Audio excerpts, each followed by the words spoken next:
there is a story about the French Emperor Napoleon who was walking through the Jewish ghetto in Paris, when suddenly he heard sounds of crying and wailing coming out from a synagogue.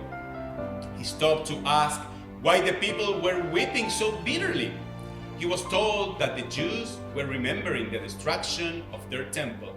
"When did it happen?" asked the emperor. "Some 1700 years ago," was the answer, upon which Napoleon exclaimed, "A people who lives so intensely with its past is assured to fulfill its future destiny." Resilience has been one of the most important characteristics of our people. Because we remember our past, we value our present, and we look optimism towards the future. The fast of Tisha B'av moves us from disaster to renewal, from destruction to restoration. This somber day of fasting, prayer, and introspection reminds us that after darkness there is always light and the possibility of a new path in life. Judaism teaches that every crisis is a sacred opportunity for change.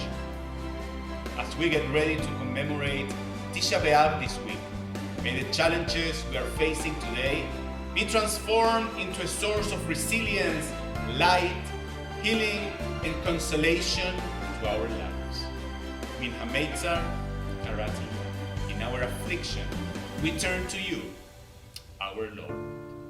Shabbat Shalom.